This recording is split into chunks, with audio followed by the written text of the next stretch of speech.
Hi, welcome back to Miniatures.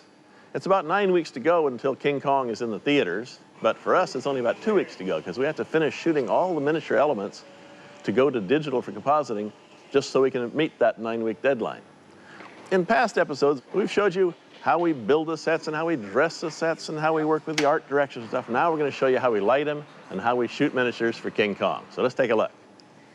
We've got quite a few things going on at the moment in a sort of rush towards the end. We're shooting Central Park, Kong's lair, which is where Kong lives, the spider pit, and another part of that which is called the log chasm. We've done well over 1,000 of shots at this point.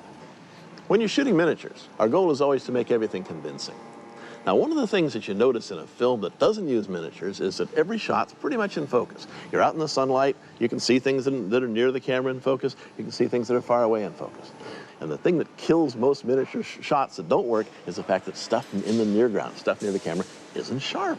In order to get that convincing look that everything's in focus, it means that we have to adjust the lens in such a way that we can keep even the near stuff in focus. It's very, very tricky.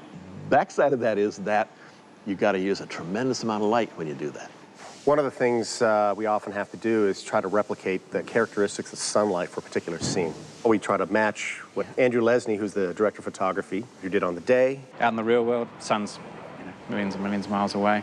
If you're dealing with a small source that's that far away, its beams will be parallel, whereas you come in with a big light like a 20K, its beam keeps going out. It doesn't go in a straight line, so your shadows tend to change. It may not be obvious to you, but there's something wrong. You say, wait a minute, that doesn't look like real sunlight.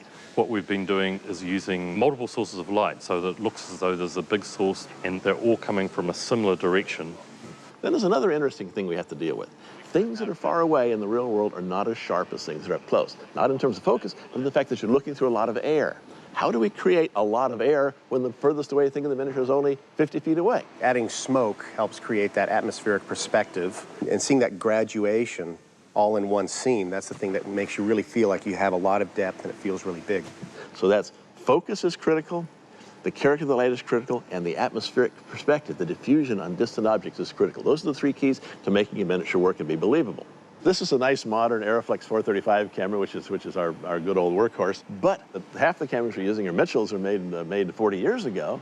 They're just as good now as they were then. Beautiful production camera for the kind of work that we do.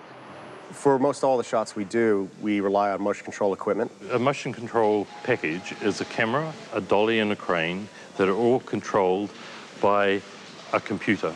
We really have to use motion control because we need to do exact repeat pass photography. Having the camera move exactly the same way over and over and over again. Its relevance in terms of miniatures is being able to put a scene that was shot in real life up against the scene that was shot in miniatures, and to be able to deal with the scaling of the two shots. It can also mean that Weta Digital, when they are creating the animation of Kong, it's going to line up to what's actually happening in the background.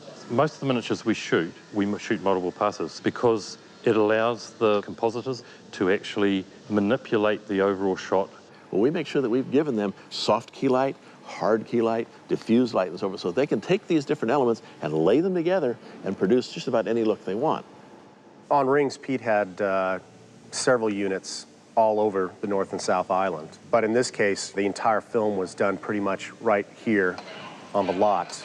So Pete's been using the miniature units as his location scenic units. I think it's daring and brave of Peter and to have that confidence in what we're doing, to actually put that much of the movie entirely in a miniature environment. It's been a huge monumental task, but it gives Pete the ultimate control over creating Skull Island.